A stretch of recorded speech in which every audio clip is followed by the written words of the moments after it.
నమస్తే, నా పేరు Tarni. Welcome to AS1 news కి స్వాగతం. ముందుగా వార్తల్లోని ముఖ్యాంశాలు.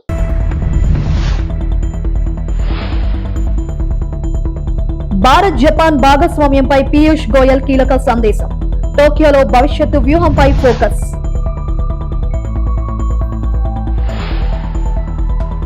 ప్రపంచానికి ఆదర్శంగా ఏపీ ఉత్పత్తులు, భవిష్యత్తంతా స్టార్టప్లు ఆవిష్కరణలదే సీఎం చంద్రబాబు. స్మార్ట్ మీటర్లపై కవిత ఫైర్. రాష్ట్ర ప్రభుత్వం వెంటనే నిర్ణయాన్ని ఉపసంహరించుకోవాలి.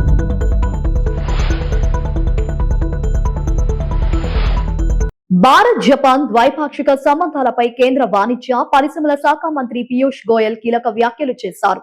భారత్ జపాన్ భాగస్వామ్యం భవిష్యత్తులో మరింత బలోపేతం కావాల్సిన అవసరం ఉందని ఆయన పేర్కొన్నారు. సాంకేతికత, పెట్టుబడులు, వాణిజ్యం, తయారీ రంగాల్లో ఇరు దేశాల సహకారం మరింత పెరగాలని పీయూష్ గోయల్ ఆకాంక్షించారు. భారత్ జపాన్ భాగస్వామ్యం రెండు దేశాల ఆర్థిక అభివృద్ధితో పాటు ప్రపంచ స్థాయిలోని కీలక పాత్ర పోషిస్తోందని ఆయన అన్నారు. భారత్ జపాన్ల సంబంధాల భవిష్యత్తుపై పీయూష్ గోయల్ ఇచ్చిన ఈ కీలక సందేశం ఇప్పుడు ఆసక్తికరంగా మారింది. India to Japan, Ms. Nagma, that there is no more potential to handle anymore. Thank you very much, Excellency, and to your team for all the wonderful arrangements and for a program which I realize barely leaves me time to do my yoga in the morning. I must express my gratitude to all the three main chambers of commerce and industry from India, Mr. Anant Goenka, President of FICCI, who has taken the initiative to bring all the three chambers and the membership of all the three chambers together. We have Mr. Nirmal Minda, the President of ASSOCHAM. We have with us Mr. Chandrajit Banerjee, the Captain of Indian Industry, who is the Secretary General of CII, the largest chamber in India, Confederation of Indian Industry. We have Devin Narang, also from CII. You are from FICCI. And Dr. Suchitra Ella, who represents CII here today, along with all the other colleagues from the embassy and from many, many other chambers who have joined us today from across different regions of the country. మన ఉత్పత్తులు ప్రపంచానికి ఆదర్శం కావాలని ఆంధ్రప్రదేశ్ ముఖ్యమంత్రి నారా చంద్రబాబు నాయుడు వ్యాఖ్యానించారు. భవిష్యత్తు అంతా స్టార్టప్లు ఆవిష్కరణలేదని పేర్కొన్నారు. ఈ రోజు ఏలూరు జిల్లాలోని కాట్రేనిపాడులో ఉపరాష్ట్రపతి సిపి రాధాకృష్ణన్, సీఎం చంద్రబాబు పర్యటించారు. ఉపరాష్ట్రపతితో కలిసి సీఎం చంద్రబాబు పాప్కార్న్ సీడ్ ను ఆవిష్కరించారు. దేశంలో తొలి నాన్ జిఎంఓ పాప్కార్న్ హైబ్రిడ్ విత్తనం అమల్లోకి రానుంది. ముస్నూర్లో పాప్కార్న్ మెయిస్ విత్తనాన్ని ఆవిష్కరించారు. ఈ సందర్భంగా సీఎం చంద్రబాబు ప్రసంగించారు. తక్కువ కాలంలో విజయం సాధించడం గొప్ప విషయమని చెప్పారు. ఈ ప్లాంట్ 29 టన్నుల సామర్థ్యంతో ఆసియాలోనే అతిపెద్ద పాప్కార్న్ ప్రాసెసింగ్ కేంద్రంగా నిలుస్తోందని వివరించారు. దేశీయ విత్తనాన్ని ఆవిష్కరించిన గోర్మే పాప్కార్నియా సంస్థకి మనస్ఫూర్తిగా శుభాకాంక్షలు. ఈ సంస్థ ఎండి పట్టాభి రామారావు గారు, వాళ్ళ ఫ్యామిలీ అందరికీ తెలుసు. కానీ ఇప్పుడు కొద్దిగా వెనకబడ్డాం. ఆ ఫ్యామిలీ ఈస్ట్ గోదావరి జిల్లాలో ఎస్పీబీ పట్టాభి రామారావు గారు ఆ రోజు కేంద్రంలో మంత్రిగా ఉండడం, వీళ్ళ చిన్న తాత సత్యనారాయణ గారు మళ్ళీ ఎన్డీఏలో వాజ్పేయి గవర్నమెంట్లో మంత్రిగా పనిచేయడం, అదే మరి వాళ్ళు ఎప్పుడో షుగర్ ఫ్యాక్టరీ పెట్టి రైతుల్ని ఏ విధంగా ఆదుకోవాలని ఆదుకున్న చరిత్ర. అలాంటి వ్యక్తి ఈరోజు మళ్ళీ ఒక మంచి సంస్థకు శ్రీకారం చుట్టాడు. ఈరోజు మీరు ఒకసారి చూసి 2014లో ప్రారంభించారు. ఎగ్జాక్ట్గా 11 సంవత్సరాలు. ఈరోజు అతి పెద్ద పాప్కార్న్ మ్యాచ్ ఉత్పత్తిదారులుగా ఈరోజు తయారైందంటే మనస్ఫూర్తిగా ఆ యొక్క ఫ్యామిలీ జీన్స్లో ఉంది, లెగసీలో ఉంది, ఆంటర్ప్రైజింగ్ స్కిల్స్ ఉన్నాయి, ఒక బ్రహ్మాండమైన ప్రాజెక్ట్ని స్టార్ట్ చేసి చాలా తొందరలో షార్ట్ టైంలో దాన్ని సక్సెస్ చేశాడు. దీన్ని ఎప్పుడూ నేను అంటూ ఉంటాను, మామూలుగా ఆలోచిస్తే మామూలు జీవితాలే గడుపుతాం. ప్రతి ఒక్క పని కూడా వినూత్నంగా చేయాలి, ఇన్నోవేటివ్గా చేయాలి, అప్పుడే సాధ్యమవుతుంది. దానికి ఇది ఒక ఉదాహరణ. దేశంలో 17,500 మంది రైతులతో దాదాపు 40,000 ఎకరాల్లో వేశారు. 11 సంవత్సరాల్లో 8 రాష్ట్రాలకు వెళ్ళారు. ఇది మామూలు చిన్న విషయం కాదు. ఇక్కడుండే ప్లాంట్ మీరు చూస్తే 29 టన్నుల సామర్థ్యంతో ఏషియాలోనే అతి పెద్ద పాప్కార్న్ ప్రాసెసింగ్ కేంద్రం ఇక్కడ ఏర్పాటు చేశారంటే అది వారి యొక్క ఆలోచన విధానం, వారు చేసినటువంటి ఒక ఇన్నోవేషన్. ఈరోజు ఇక్కడ చేసింది దేశంలో 3,400 సినిమా థియేటర్లో సరఫరా చేస్తున్నారు. 11 సంవత్సరాల్లో 69% వాటా సాధించారు. రేపు రాబోయే రోజుల్లో 70-80% వెళ్తారు. నాకు అనుమానం లేదు. పాప్కార్న్ అంటానే గుర్తొచ్చేది ఈ ముసునూరు గుర్తొస్తుందని మరొక్కసారి మీ అందరికీ విజ్ఞప్తి చేస్తున్నా. పశ్చిమ గోదావరి జిల్లా పాలకొల్లు నియోజకవర్గంలో శ్మశాన వాటికల అభివృద్ధిపై మంత్రి డాక్టర్ నిమ్మల రామానాయుడు కీలక వ్యాఖ్యలు చేశారు. నియోజకవర్గంలోని అన్ని శ్మశాన వాటికలను సుందరంగా ఆహ్లాదకరమైన పార్కులుగా తీర్చిదిద్దేందుకు కృషి చేస్తున్నామని మంత్రి తెలిపారు. పాలకొల్లు మండలం తిల్లపూడి గ్రామంలో శ్మశాన వాటిక అభివృద్ధికి గ్రామస్తులతో కలిసి చేపట్టిన కార్యక్రమం సందర్భంగా ఆయన మీడియాతో మాట్లాడారు. శ్మశాన వాటికలను పరిశుభ్రంగా పచ్చదనంతో ప్రజలకు అనుకూలంగా ఉండేలా అభివృద్ధి చేయడమే లక్ష్యమని నిమ్మల రామానాయుడు పేర్కొన్నారు. గ్రామస్తుల సహకారంతో అభివృద్ధి కార్యక్రమాలను మరింత ముందుకు తీసుకెళ్లమని ఆయన తెలిపారు. శ్మశాన వాటికల్లో అడుగు పెట్టాలంటే అడుగడుగున కూడా దుర్గంధం. 10 నిమిషాలు కూడా అక్కడ నిలబడలేనిటువంటి పరిస్థితి మనందరం కూడా చూస్తూ ఉన్నాం. అటువంటి శ్మశాన వాటికలు కూడా అందమైనటువంటి సుందరవనాలుగా తీర్చిదిద్దాలి. మన పాలకొల్లు నియోజకవర్గంలో ఏ నుంచి జెడ్ వరకు కూడా అన్నీ కూడా మరి అభివృద్ధి పరచాలనే ఆలోచనలో భాగంగానే పాలకొల్లులో కూడా గతంలో 14-19 ఎమ్మెల్యేగా ఉన్నప్పుడు ఒక హిందూ శ్మశాన వాటికని ఏ రకంగా కైలాసవనంగా మార్చామో మీరందరూ కూడా చూశారు. ఆ మాదిరిగానే కూటమి ప్రభుత్వ అధికారులకు వచ్చిన తర్వాత ప్రభుత్వ పరంగా నిధులు సమస్య ఆర్థికంగా ఉన్నటువంటి స్థితిలో ఏజెన్సీలు అదేవిధంగా ఇండస్ట్రీస్ ఇటువంటి వారిని అందరినీ కూడా రిక్వెస్ట్, నా పరపతిని, నా ఇన్ఫ్లుయెన్స్ని నా కుటుంబానికో నా స్వార్థానికో ఉపయోగించుకోకుండా నా ఊరికి, నా నియోజకవర్గానికి, నా గ్రామానికి సంబంధించినటువంటి సిఎస్ఆర్ నిధులతో బాగు చేయండి, అభివృద్ధి చేయండి అని వాళ్ళతో మాట్లాడడం ద్వారా మీరు చూస్తూ ఉన్నారు. ఈవేళ సిఎస్ఆర్ నిధులతో పాలకొల్లు నియోజకవర్గంలో ఒక్కొక్క శ్మశాన వాటికిని అభివృద్ధి పరుచుకుంటూ వెళ్తూ ఉన్నటువంటి స్థితి. అందులో భాగంగానే ఈ రోజు కూడా తెల్లపూడి గ్రామంలో ఈ శ్మశాన వాటికి సంబంధించి మెగా సిఎస్ఆర్ ఫండ్స్ 50 లక్షల రూపాయలు దీనికి కేటాయించి, సిఎస్ఆర్ ఫండ్సే కాదు శ్రమదానం కూడా అందులో మిళితం చేసి గ్రామస్తులందరూ కూడా మీరు చూసారు. ఈవేళ స్వచ్ఛందంగా పలుగు పార పట్టుకుని ఈవేళ ఆ శ్రమదానం, అందులో కూడా మహిళలు కూడా. ఎందుకు ఈ మాట చెప్తున్నా అంటే గతంలో శ్మశాన వాటికలో అడుగు పెట్టాలంటే భయం. శ్మశాన వాటికలో అడుగు పెడితే మళ్ళీ ఇంటికి పోవాలి, స్నానం చేయాలి అనేటువంటి విధంగా ఒక అరిష్టంగా భావించేటువంటి స్థితి నుంచి ఈవేళ ప్రజల్లో ఒక చైతన్యం కల్పించాం. ఒక పిలిపిస్తే ఈవేళ మహిళలు సైతం శ్మశాన వాటికి వచ్చి బాగు చేసుకుంటూ ఉన్నారని అంటే ఇది మన కైలాసవనాలుగా మన ఆఖరి మజిలీని కూడా ఒక సుందరంగా తీర్చిదిద్దుకోవాలనేటువంటి బలమైనటువంటి కోరికగా ఈవేళ ప్రజలందరిలోనే కల్పించాం. ఆటో కార్మిక సంఘాల డిమాండ్ పట్ల ప్రభుత్వం సానుకూలంగా ఉంది. సమ్మె విరమించుకున్న ఆటో కార్మిక సంఘాలకు ధన్యవాదాలు. మంత్రి పొన్నాం ప్రభాకర్. తెలంగాణ ఆటో కార్మికులకు సంబంధించి చాలా కాలంగా దీర్ఘకాలిక సమస్యలు ఉన్నమాట వాస్తవం. వాటిని గతంలో కూడా పరిష్కరిస్తామని చెప్పి దాని తదుపరి పని ఒత్తిళ్ల వల్ల వాళ్ళు మేము మళ్ళీ సమన్వయం కాకుండా పరిష్కారం కాలేదు. కానీ ఈరోజు రవాణా శాఖ కమిషనర్ ఇలంబర్తి గారి నాయకత్వంలో మా additional transport commissioner, joint transport కమిషనర్లు ఆటో కార్మికులతోటి చర్చలు జరిపిన సందర్భంగా ఈ సమ్మెను నివారించి ఆటో కార్మికులు ఎదుర్కొంటున్న సమస్యలు పరిష్కరించడానికి ప్రభుత్వం సానుకూలంగా స్పందించిన మాటని ఈ సందర్భంగా తెలియజేస్తా ఉన్నాను. ముఖ్యంగా ఒక అపోహ తెలంగాణ ఆటో కార్మికులు యజమానుల మధ్యలో ఇబ్బంది కలిగింది.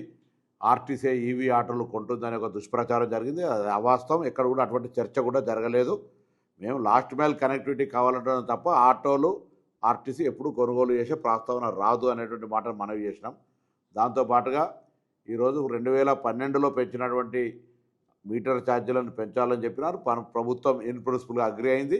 అందుకు సంబంధించి వాళ్ళతోటి డిపార్ట్మెంట్ పరంగా చర్చలు చేసి త్వరలోనే అందుకు సంబంధించినటువంటి అధికారిక జీవోలు ఇవ్వడం జరుగుతుంది.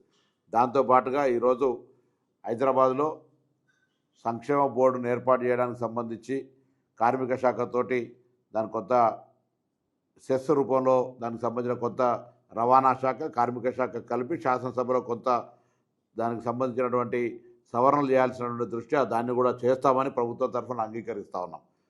సంక్షేమ బోర్డును ఏర్పాటు చేస్తామనేటువంటి మాట కూడా ఆటో కార్మికులందరికీ శుభ సందర్భంలో తెలియజేస్తాను. అదిగాక హైదరాబాదులో మరి రెట్రోఫిట్ కానీ కొత్తగా ఈవీ ఆటోలు కొనుక్కునే వాళ్ళకు 1,50,000 రూపాయల సబ్సిడీని ఇచ్చేటువంటి దాన్ని కూడా ఈ సందర్భంగా ప్రభుత్వం తరఫున వాళ్ళకు ప్రోత్సాహం ఇచ్చే కార్యక్రమం చేస్తాను. దాంతోపాటుగా మరి ఒక యాప్ ఉండాలి. ఏదైతే ఓలా ఊబర్ లాగా ప్రభుత్వ యాప్ ఉండాలన్నారు. దానికి సంబంధించి ఐటీ శాఖతో సంప్రదింపులు చేసి తప్పకుండా ప్రభుత్వం తరఫున ఒక మరి యాప్ తెచ్చే విధంగా చర్యలు తీసుకోవడం జరుగుతుంది. మిగతా అగ్రిగేట్ సంబంధించిన పాలసీ కావచ్చు ఇతరత్ర అన్ని సానుకూలంగా చేస్తూ వాళ్ళు 12,000 రూపాయలకు సంబంధించిన అంశం కూడా ప్రభుత్వం పెద్దలతోటి గౌరవ ముఖ్యమంత్రి గారు ఉప ముఖ్యమంత్రి సహచర మంత్రులతో చర్చ చేసి ఆ అంశానికి సంబంధించి కూడా వాళ్లకు వీలైనంత తొందరలో మరి ఒక సానుకూలంగా స్పందించే విధంగా తీసుకుంటామనే మాట ప్రకారంగా జాయింట్ యాక్షన్ కమిటీ మీద వచ్చినటువంటి సంఘ ప్రతినిధులందరూ మా ట్రాన్స్పోర్ట్ కమిషనర్ తదితర అధికారులతో జరిపిన చర్చల్లో సమ్మెను ఉపసంహరిస్తామనే ప్రకటన చేసిన సందర్భంగా వారికి అభినందనలు. తప్పకుండా నేను రవాణా శాఖ తరఫుగా ఇంతకుముందుగా ఆర్టీసీ కార్మికులకు ఏ విధంగా హామీలు ఇచ్చి అమలు చేస్తా ఉన్నామో ఆటో కార్మికులకు సంబంధించి కూడా ఎక్కడ ఇబ్బంది లేకుండా తెలంగాణ బిడ్డలుగా వాళ్ళందరికీ కూడా న్యాయం జరిగే విధంగా ఈ ప్రభుత్వం రేవంత్ రెడ్డి గారి నాయకత్వంలో చేస్తుందనే మాటని సందర్భంగా తెలియజేస్తున్నాను. స్మార్ట్ మీటర్ల విషయంలో తెలంగాణ ప్రభుత్వంపై తెలంగాణ రక్షణ సేన చీఫ్ కల్వకుంట్ల కవిత తీవ్ర స్థాయిలో మండిపడ్డారు. కేంద్రం ముందు రాష్ట్ర ప్రభుత్వం మోకరిల్లి తెలంగాణలో స్మార్ట్ మీటర్లు ఏర్పాటు చేసే ప్రయత్నం చేస్తుందని కవిత ఆరోపించారు. స్మార్ట్ మీటర్లు అమల్లోకి వస్తే ఉచిత విద్యుత్ 200 యూనిట్ల ఉచిత కరెంటుతో పాటు ఎస్సీ ఎస్టీలకు అందుతున్న ఉచిత విద్యుత్ పథకాలకు ఇబ్బందులు ఎదురయ్యే ప్రమాదం ఉందని హెచ్చరించారు. కొత్త స్మార్ట్ మీటర్లతో ప్రీపెయిడ్ విధానం అమల్లోకి వచ్చి రీఛార్జ్ అయిపోతే విద్యుత్ సరఫరా నిలిచిపోయే పరిస్థితి వస్తుందని కవిత అన్నారు. ప్రజలపై అదనపు భారం మోపే స్మార్ట్ మీటర్ల నిర్ణయాన్ని ఎట్టి పరిస్థితుల్లోనూ అంగీకరించబోమని స్పష్టం చేశారు. తెలంగాణలో స్మార్ట్ మీటర్లు పెట్టే ప్రయత్నాన్ని రాష్ట్ర ప్రభుత్వం వెంటనే ఉపసంహరించుకోవాలని కల్వకుంట్ల కవిత డిమాండ్ చేశారు. జై తెలంగాణ. అందరికీ నమస్కారం. తెలంగాణ రాష్ట్ర ప్రభుత్వం పేదల పక్షాన లేదు, పెద్దల పక్షానే ఉందని పదే పదే నిరూపించుకుంటా ఉంది. ఈ మధ్య గవర్నమెంట్ అంతా కూడా స్మార్ట్ మీటర్లు పెట్టబోతున్నాం అనేటటువంటి అంశాన్ని హైలైట్ చేసి చెప్పేటటువంటి ప్రయత్నం చేస్తుంది. మొన్ననే సిఎండి గారు కూడా ప్రకటన చేయడం జరిగింది, మేము త్వరలో స్మార్ట్ మీటర్స్ పెడతామని చెప్పి. అట్లనే నెక్లెస్ రోడ్లో కూడా ఒక ఎగ్జిబిషన్ పెట్టిండ్రు, ఎట్లా స్మార్ట్ మీటర్స్ బాగుంటాయి ఏంది అని. అంటే పబ్లిక్ని ఒక మైండ్ వాష్ చేసే ప్రయత్నం చేస్తున్నారు. ఈ సందర్భంగా తెలంగాణ ప్రజలకు నేను ఒక 2-3 విషయాలు చెప్పాలనుకుంటున్నాను. ఆల్రెడీ మన తెలంగాణ రాష్ట్రంలో ఉన్నవన్నీ కూడా స్మార్ట్ మీటర్సే. ఇప్పుడు ముందు లెక్క ఎవరు కూడా పోయి పెన్ను పేపర్ పట్టుకొని రీడింగ్ రాసుకునే అవసరం లేదు. ఒక చిన్న మెషిన్ ఉంటుంది, దాన్ని తీసుకొని మీటర్ దగ్గరికి పోగానే ఆటోమేటిక్గా రీడింగ్ వస్తుంది. స్మార్ట్ మీటరే ఇప్పుడు కూడా ఉన్నది. కానీ ఇప్పుడు వీళ్ళు ప్రపోజ్ చేసేటటువంటి కొత్త మీటర్ ఏంటంటే, ఏదైతే రైతులు ఢిల్లీ సింగ్ బార్డర్ దగ్గర ఉద్యమం చేస్తే నల్ల చట్టాలు తొలగించిండ్రో ఆ నల్ల చట్టాల్లో భాగంగా అదానీ వాళ్ళ కంపెనీకి సంబంధించి మీటర్లు ఏవైతే వ్యవసాయానికి పెట్టాలనుకున్నారో ఇప్పుడు కొత్తగా కేంద్ర ప్రభుత్వం ఒక కొత్త పథకం తీసుకొచ్చింది. దాన్ని రాష్ట్ర ప్రభుత్వం సంతకం పెట్టి ఒప్పుకొని ఇవాళ కొత్త స్మార్ట్ మీటర్లు పెట్టాలనుకుంటుంది. మరి కొత్త స్మార్ట్ మీటర్లు పెడితే నష్టమేంది అంటే, ఇవి మన సెల్ ఫోన్ ఎట్లయితే మనం మొదలే ఒక 1000 రూపాయలు 500 100 రూపాయలు పెట్టి ప్రీపెయిడ్ ఎట్లా చేసుకుంటామో అట్లా ప్రీపెయిడ్ స్మార్ట్ మీటర్లు పెట్టాలనుకుంటున్నారు. సరే, మొన్న మనందరం కూడా ఈఆర్సీలో గొడవ చేస్తే వ్యవసాయానికి పెట్టమని చెప్పిండ్రు. కానీ ఇప్పుడు మళ్ళీ మొత్తం పబ్లిక్కి పెట్టాలి, ప్రతి ఇంటికి కూడా స్మార్ట్ మీటర్ పెట్టాలి అనే ఒక ప్లాన్ చేస్తూ ఉన్నారు. దీనివల్ల నష్టమేంది? ఆల్రెడీ ఉత్తరప్రదేశ్లో ఈ ఎక్స్పెరిమెంట్ అయితే మొత్తం ప్రతి ఇంట్లోంచి మీటర్లు పీక్కొచ్చి ఎలక్ట్రిసిటీ ఆఫీసులలో మీటర్లు వేసి వెళ్ళిపోతున్నటువంటి పరిస్థితి ఉన్నది. మన దగ్గర కూడా క్రితం ప్రభుత్వంలో తెలంగాణలో గవర్నమెంట్ ఆఫీసుల్లో ఈ ప్రీపెయిడ్ స్మార్ట్ మీటర్ పెడితే సడన్గా అర్ధరాత్రి లేకపోతే ఏ టెలికాన్ఫరెన్స్ అవుతున్నప్పుడు కరెంట్ పోతుంది. ఎందుకంటే 100 రూపాయలకు మీరు ఛార్జ్ చేస్తే 100 రూపాయల యూనిట్స్ కాగానే ఆ కరెంట్ ఆగిపోవడం అనేది జరుగుతుంది. సో ఇమాజిన్ చేయండి ఒక్కసారి ఇవే మీటర్లు మన ఇళ్ళల్లో పెడితే మరి గవర్నమెంట్ ఇస్తా అన్న ఫ్రీ సబ్సిడీ 200 యూనిట్ల పరిస్థితి ఏమవుతుంది? సెలూన్లకు ఇవ్వాల్సినటువంటి డబ్బులు ఇప్పటికే వీళ్ళు ఎగబెడుతున్నారు. ఒకవేళ సెలూన్లలో కూడా స్మార్ట్ మీటర్లు పెడితే మనం ఏ కటింగో గిటింగో వేసేటప్పుడు మధ్యలో కరెంట్ పోతుంది, ఉన్న బిజినెస్ కాస్త పోయే పరిస్థితి ఉంటుంది. అంటే అల్టిమేట్గా కాంగ్రెస్ ప్రభుత్వం, రేవంత్ రెడ్డి గారి ప్రభుత్వం కేంద్ర ప్రభుత్వం ముందు మోకరిల్లి వాళ్ళు తీసుకొస్తున్నటువంటి తలాతోకలేనటువంటి పథకాలను అదాని గారి బిజినెస్ని ఎంకరేజ్ చేయడానికి మాత్రమే వీళ్ళు ఇక్కడ స్మార్ట్ మీటర్లు పెడతామని చెప్తున్నారు. ఉన్న స్మార్ట్ మీటర్లను సరిగ్గా వాడుకొని ఉన్నటువంటి మొత్తం ఎలక్ట్రిసిటీ డిపార్ట్మెంట్ని ప్రాపర్గా వాడుకొని ఆర్టిజన్లను రెగ్యులరైజ్ చేసి కాంట్రాక్ట్ ఎంప్లాయీస్ని రెగ్యులరైజ్ చేసి గాజువాక సమీపంలోని శీలానగర్ వెంకటేశ్వర కాలనీలో హెచ్వికే టెక్ ఇన్నోవేషన్ ప్రైవేట్ లిమిటెడ్ సంస్థను గాజువాక ఎమ్మెల్యే పల్లా శ్రీనివాసరావు ప్రారంభించారు. ఈ సందర్భంగా సంస్థ నిర్వాహకులకు శుభాకాంక్షలు తెలిపారు. ఎమ్మెల్యే పల్లా శ్రీనివాసరావు మాట్లాడుతూ యువతకు ఆధునిక సాంకేతిక రంగాల్లో అవకాశాలు పెరుగుతున్న నేపథ్యంలో ఇలాంటి సంస్థల ఏర్పాటుతో స్థానికంగా ఉపాధి అవకాశాలు మరింత విస్తరిస్తాయని అన్నారు. యువత నూతన సాంకేతిక పరిజ్ఞానాన్ని అందిపుచ్చుకొని నైపుణ్యాలను పెంపొందించుకోవాలని సూచించారు. స్థానికంగా సంస్థలు అభివృద్ధి చెందడం ద్వారా ప్రత్యక్షంగా పరోక్షంగా అనేక మందికి ఉపాధి లభిస్తోందని పేర్కొన్నారు. హెచ్వికే టెక్ ఇన్నోవేషన్ ద్వారా సాంకేతిక రంగంలో నూతన ఆవిష్కరణలకు ప్రోత్సాహం లభించడంతో పాటు యువతకు మెరుగైన ఉద్యోగ ఉపాధి అవకాశాలు అందుబాటులోకి రావాలని ఆకాంక్షించారు. కార్యక్రమంలో సంస్థ founder Koyilada Aravind, co founder Dasari Vidyasri, స్థానిక నాయకులు అక్కిరెడ్డి శ్రీనివాస్, గోవింద్, చందు తదితరులు పాల్గొన్నారు. అందరికీ నమస్కారం అండి. ఈరోజు అరవింద్ గారి ఆధ్వర్యంలో మరి శీలానగర్లో హెచ్వికే ఇన్నోవేషన్ ప్రైవేట్ లిమిటెడ్ అని చెప్పేసి ఈ సాఫ్ట్వేర్ కన్సల్టెన్సీ ఫర్మ్ స్టార్ట్ చేస్తున్నారు. వారికి అబ్రాడ్ ఎక్స్పీరియన్స్ ఉంది. వాళ్ళ ఫాదర్ కూడా ఆయన యూరోప్లో, పోలాండ్లో ఉన్నారు. సో వీళ్ళకి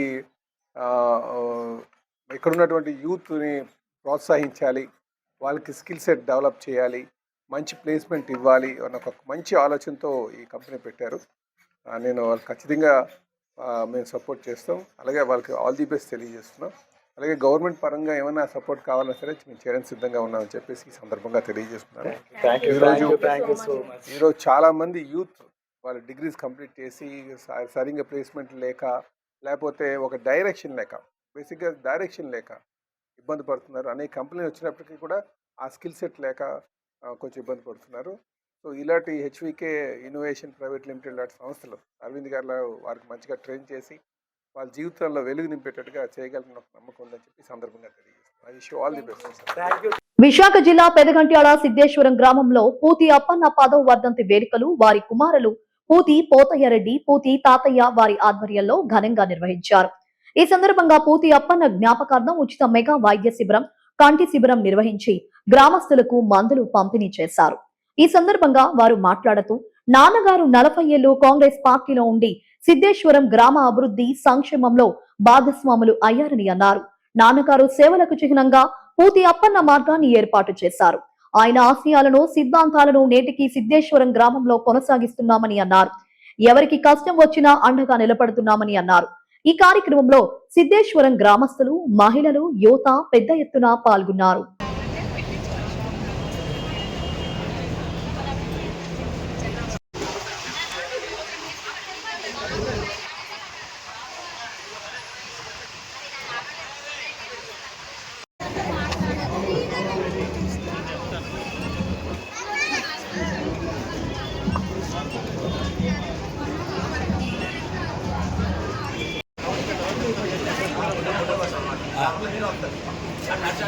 చూడండి. ఓకే. నేడు మా నాన్నగారు అయినటువంటి పూతి అప్పన్న రెడ్డి గారి 10వ వర్ధంతి సందర్భంగా నేడు ఈ సిద్ధేశ్వరం గ్రామంలో గ్రామ అభివృద్ధిలో ఒక భాగంగా మా పూతప్పన్న సన్స్ ఆధ్వర్యంలో ఉచిత మెగా వైద్య శిబిరం పెట్టామండి.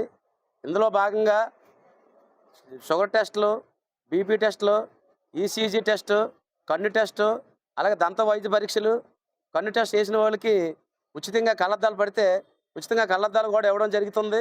అలాగే ఉచితంగా ఆపరేషన్లు కూడా ఎన్టీఆర్ వైద్య సేవ ద్వారా ఆపరేషన్లు కూడా ఉచితంగా చేయించడం జరుగుతుందండి. ఇది భూతప్పన్ గారి 10వ వర్ధంతి సందర్భంగా పెట్టడం జరిగింది. ఇదే సందర్భంగా దీంట్లో ప్రతి సంవత్సరం కూడా మా అమ్మాయి కూడా కళ్ళు స్పెషలిస్ట్ డాక్టర్. మా అమ్మాయి కూడా ప్రతి సంవత్సరం ఇక్కడికి వచ్చి ఇదే విధంగా ప్రతి సంవత్సరం కూడా మేము చేస్తామండి. అభివృద్ధిలో భాగంగా ఇదే కార్యక్రమం కాదు, ముందు చాలా కార్యక్రమాలు చేసి ఉన్నాం. అలాగే చదువుకున్న పిల్లలకు కూడా ఒక అమ్మాయికి ఎంబీబీఎస్ సీట్ వస్తే డబ్బులు తక్కువ వస్తే మా ద్వారా 50,000 రూపాయలు ఆవిడకి ఆర్థిక సాయం చేసామండి. ఇక మన పెదకొరడ వాస్తువులు భూలేక కారు పాల భూలేక అనే వ్యక్తికి 50,000 మా ద్వారా 50,000 ఇచ్చాము. అలాగే మన ఊరు కూడా ఇప్పుడు ఏ ఆర్థిక సాయం అయినా చదువుకున్న పిల్లలకైనా ఏవైనా సరే బుక్స్ అయినా పెన్నులైనా ఏవైనా సరే మా భూతప్పన్న సంస్థ ద్వారా కంపల్సరిగా మేము ఈ ఊరు అభివృద్ధిలో భాగంగా చేస్తామని కంపల్సరిగా ఈ సభామూలకంగా నేను తెలియజేస్తున్నాను. దాంట్లో అభివృద్ధిలో భాగంగా ఇదొక కార్యక్రమం పెట్టాము. అలాగే ఇంకో ఏ కార్యక్రమం అయినా సరే మేము కంపల్సరిగా ఏ రోజు ఫోన్ చేసినా మీకు అందరికీ కంపల్సరీ అందుబాటులో ఉంటాం. నేనైతే వీఆర్ పెట్టేసి అందుబాటులో ఉన్నాను. 24 hours మా ఫోన్ అందుబాటులో ఉంటుంది. ఏ యాప్ వచ్చినా సరే ఏం కావాలన్నా సరే ఫోన్ చేయండి. కంపల్సరీగా మిమ్మల్ని నేను వచ్చి ఆదుకుంటాను గ్యారంటీగా. ఆ హామీ నేను ఇస్తున్నాను. మాటలు చెప్పే మనిషిని కాదండి, నేను పని చేసి చూపించే మనిషిని. అది పని చేసి చూపించిన దానికి మీకు ఉదాహరణకు 1-2 ఉన్నాయి. మన సిద్ధేశ్వర రామాలయం ఉంది. ఆ రామాలయం ఎంత కష్టపడి కట్టామో మీ అందరికీ తెలుసు. 3 సంవత్సరాలు అదే పని మీద తిరిగాను. ఇంట్లో పైకి వచ్చే వ్యక్తిని కాదు నేను. అదే నాకు ఒక మనిషి మాటలో ఒక మాట అనుకుంటే అది అయ్యే వరకు కూడా నేను కంపల్సరీగా చేసి తీరుతాను. అదే నాకున్న ధైర్యం, నా బలం కూడా. అది ఆ విధంగా మీకు ఇప్పుడు మీ అందరికీ కూడా హామీ ఇస్తున్నాను. ఊళ్ళో ఏ ప్రాబ్లం అయినా నేను చేయగలను, చేసి చూపిస్తాను. అందుకే ఈ కార్యక్రమం కూడా పెట్టామండి. మీరు అందరూ ఏమనుకోవద్దు. కానీ చాలామంది వచ్చారు, ఇప్పటికీ 200 మంది పైన వచ్చారు. అందరికీ మందులు ఇచ్చాము ఫ్రీగానే. కళ్ళద్దాలు కూడా రాశారు. కళ్ళద్దాలు కూడా ఒక 1 వీక్లో వస్తాయి. ఎందుకంటే పవర్ టెస్ట్ కాబట్టి టెస్ట్ చేసి కళ్ళద్దాలు వేసి ఇవ్వాలి. ఇదే కార్యక్రమం ఇప్పుడు కూడా కొనసాగిస్తామని చెప్తూ మన ఊరి ప్రజలకు అందరికీ పేరున నమస్కారాలు పెట్టి చర్య తీసుకుంటున్నాను. గాజువాక నియోజకవర్గ యువతకు ఉపాధి అవకాశాలు కల్పించాలనే లక్ష్యంతో గాజువాక ఎమ్మెల్యే ఆంధ్రప్రదేశ్ రాష్ట్ర తెలుగుదేశం పార్టీ అధ్యక్షులు పల్లా శ్రీనివాసరావు ఆధ్వర్యంలో భారీ స్థాయిలో మెగా జాబ్ మేళా నిర్వహించబడుతుంది. ఈ మేరకు గాజువాక తెలుగుదేశం పార్టీ కార్యాలయంలో జాబ్ మేళాకు సంబంధించిన గోడపత్రికను గాజువాక ఎమ్మెల్యే పల్లా శ్రీనివాసరావు ఆవిష్కరించారు. ఈ సందర్భంగా పల్లా శ్రీనివాసరావు మాట్లాడుతూ సుమారు 100కు పైగా ప్రముఖ కంపెనీలు ఈ మెగా జాబ్ మేళాలో పాల్గొంటాయని తెలిపారు. అర్హత కలిగిన యువతకు వివిధ రంగాల్లో ఉద్యోగ అవకాశాలు కల్పించనున్నట్లు పేర్కొన్నారు. ఈ జాబ్ మేళా ద్వారా 3,000కు పైగా ఆఫర్ లెటర్లు అందించేలా భారీ స్థాయిలో ఉద్యోగ అవకాశాలు కల్పిస్తున్నామని అన్నారు. ఉద్యోగం కోసం ఎదురు చూస్తున్న నిరుద్యోగ యువతకు ఇది ఒక గొప్ప అవకాశంగా నిలవనుందని ఆగస్టు 29 శనివారం ఉదయం 9 గంటల నుండి శ్రీనగర్ టీఎస్ఆర్టీ బీకే కళాశాల మైదానంలో జాబ్ మేళా ఏర్పాటు చేయడం జరిగిందని తెలిపారు. 10వ తరగతి, ఇంటర్మీడియట్, డిగ్రీ, డిప్లొమా, ఐటీఐ మరియు ఇతర విద్యా అర్హతలను కలిగిన అభ్యర్థులు తమ అర్హతలకు అనుగుణంగా ఉద్యోగ అవకాశాలను పరిశీలించి ఇంటర్వ్యూలకు హాజరు కావాలని అన్నారు. యువతకు ఉపాధి కల్పించడం, వారి భవిష్యత్తుకు భరోసా కల్పించడం లక్ష్యంగా నిర్వహిస్తున్న ఈ మెగా జాబ్ మేళాను ప్రతి ఒక్కరూ సద్వినియోగం చేసుకోవాలని కోరారు. అంటే చేయడానికి ఇంట్రెస్ట్ ఉన్నప్పటికీ కూడా ఎక్కడ అవకాశం ఉందో తెలియక ఇబ్బందులు పడుతున్నటువంటి సందర్భంలో, అలాగే మేము చదువుకున్నటువంటి రంగం ఆ రంగానికి తగ్గట్టుగా వాళ్ళ క్వాలిఫికేషన్ తగ్గట్టుగా ఆ ఇండస్ట్రీలో జాబు ఎక్కడుందో తెలియనటువంటి సందర్భంలో ఇలాంటి సమస్యలతో సతమతం అవుతున్నటువంటి నేపథ్యంలో అటు అన్ఎంప్లాయిడ్ యూత్ని, అలాగే ఇండస్ట్రీ ఏదైతే మన పరిసర ప్రాంతంలో ఉందో ఆ ఇండస్ట్రీలో ఉన్నటువంటి హెచ్ఆర్స్ని తీసుకొచ్చి ఒక వేదిక మీద పెట్టి ఆ ఉద్యోగ అవకాశాలు కల్పించాలి, అలాగే ఇండస్ట్రీకి తోడ్పాటు అందించాలి అని ఒక మంచి ఉద్దేశంతో మరి జాబ్ మేళాని మేము పెట్టడానికి నిర్ణయించుకున్నామండి. ముఖ్యంగా ఇది నియోజకవర్గ స్థాయి జాబ్ మేళా. అంటే మేము సాధ్యమైనంత వరకు ఈ పరిసర ప్రాంతంలో ఉన్నటువంటిది, అలాగే కొంచెం ఒక గాజువాక అంటే ఇటు వెస్ట్ నుంచి రావచ్చు, లేకపోతే మనకి పక్కనటువంటి పెందుర్తి నియోజకవర్గం నుంచి రావచ్చు. ఈ నియోజకవర్గాలకు సంబంధించి ఈ పరిసర ప్రాంతంలో ఉన్నటువంటి ఇండస్ట్రీని దృష్టిలో పెట్టుకొని అక్కడ ఉన్నటువంటి యాజమాన్యంతోనే హెచ్ఆర్ మేనేజర్స్తోని మాట్లాడి, అలాగే ఇక్కడ చుట్టుపక్కల ఉన్నటువంటి పిల్లలందరికీ కూడా తెలియజేస్తూ మరి జాబ్ మేళా కండక్ట్ చేయడానికి మేము ఒక నిర్ణయం తీసుకున్నామండి. గత ఏడాది కూడా మేము జాబ్ మేళా కండక్ట్ చేసాం. చాలా విశేషంగా మాకు స్పందన వచ్చింది. ఈ ఏడాది కూడా అదే స్థాయిలో చేయడానికి నిర్ణయించుకొని మరి మీ ద్వారా ప్రజలకు తెలియజేయాలనే, మా ప్రెస్ మిత్రుల ద్వారా అందరికీ తెలియజేయాలనే ఉద్దేశంతో ఈ ప్రెస్ మీట్ పెట్టడం జరిగిందని చెప్పి ఈ సందర్భంగా తెలియజేస్తున్నాం. కొత్త గాజువాక రాజీవ్ మార్గలో వేంచేసి ఉన్న శ్రీ సత్యమ తల్లి అమ్మవారి పండుగ మహోత్సవాలు సత్యమ తల్లి గౌరీ సేవా సంఘం ఆధ్వర్యంలో ఈ నెల 28 నుండి 3 రోజుల పాటు ఘనంగా జరగనున్నాయి. దీనిలో భాగంగా శనివారం అమ్మవారికి పంచామృతాలు, పసుపు, కుంకుమ, సుగంధ ద్రవ్యాలతో కూడిన నీళ్లతో మంగళ స్నానం చేశారు. ఈ సందర్భంగా ఆలయం వద్ద ఏర్పాటు చేసిన మీడియా సమావేశంలో ఉత్సవ కమిటీ చైర్మన్ సూరిశెట్టి శివ, అధ్యక్షుడు పెంటకోట వెంకట సత్యనారాయణ, బిశెట్టి సింహాచలం నాయుడు మాట్లాడుతూ పండుగ జరిగే ఈ 3 రోజులు అమ్మవారి ఆలయం నుంచి ఘటాల ఊరేగింపు ఉంటుందని తెలిపారు. 28న కలశ ప్రతిష్టాపన, మహిళలచే సామూహిక కుంకుమార్చనలు, 29న పాలాభిషేకం, ఏకవార రుద్రాభిషేకం వంటి కార్యక్రమాలు ఉంటాయని, 30న అమ్మవారి ప్రధాన పండుగ సందర్భంగా విశేష పూజలు నిర్వహిస్తున్నట్లు తెలిపారు. సెప్టెంబర్ 27న నెల పండుగ జరుపుతున్నట్లు వివరించారు. ఈసారి ఉత్సవాలు అంగరంగ వైభవంగా నిర్వహిస్తున్నామని, వచ్చే భక్తుల సౌకర్యార్థం అన్ని సదుపాయాలు కల్పిస్తున్నట్లు చెప్పారు. కార్యక్రమంలో సంఘ సభ్యులు తదితరులు పాల్గొన్నారు.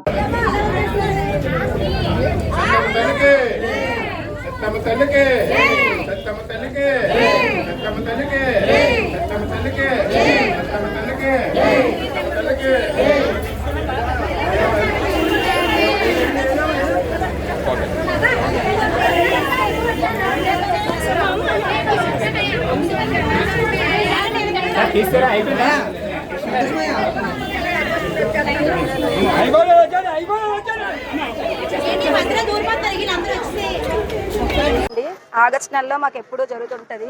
ఎప్పుడూ 9 రోజుల ముందుగా మేము మంగళ స్నానం చేసి ఆ తల్లికి ఎంతో దిగ్విజయంగా నెరవేర్చి, మంగళ స్నానం తర్వాత పెయింటింగ్ వేయడము, తల్లిని అలంకరణ చేయడము, అవి కూడా ఈ నెల పండుగ నెలంతా మేము పండగలాగా భావిస్తాం. చాలా చాలా ఎంతో అందరూ కమ్యూనిటీగా చేసి మా చెత్తంతల్లి పండుగ 9 రోజుల నుంచి ముందు నుంచి మంగళ స్నానం చేయించి, పెయింటింగ్ వేయించి, తర్వాత అందరూ ఒక యూనియన్గా ఇక్కడ బాగా మేము నెలంతా వారాలకి 3 రోజుల పండుగ భావించి మేము చాలా బాగా చేస్తామండి. తర్వాత ఈరోజు మంగళ స్నానం కాబట్టి మేము అందరమే కిందకి దిగి మహిళలు అందరూ కూడా ఆ తల్లికి అడుగున మొత్తం క్లీన్ చేసి మొత్తం ఎంతో శుభ్రం చేస్తున్నామండి. తర్వాత ఇక్కడ 28, 29, 30 3 రోజులు ఘన వైభవంగా మాకు ఈ ఘటాలతోటి ఊరేగింపేటి, సారు ఊరేగింపేటి, ఈ పండగేటి చాలా ఎంతో గర్వంగా మేము చేసుకుంటామండి. 3 రోజుల పండగ కూడా మాకు చాలా సంతోషకరంగా ఉంటుంది ఈ నెలంతా. కాబట్టి సహకరించిన పెద్దవాళ్ళందరికీ కూడా మా హృదయపూర్వక ధన్యవాదాలండి. మీ సహకరించిన వాళ్ళందరికీ కూడా నిజంగా మా నమస్కారాలు. ఈ వార్తలు ఇంతటితో సమాప్తం. మరో బులెటిన్లో మళ్ళీ కలుసుకుందాం. అంతవరకు సెలవు, నమస్కారం.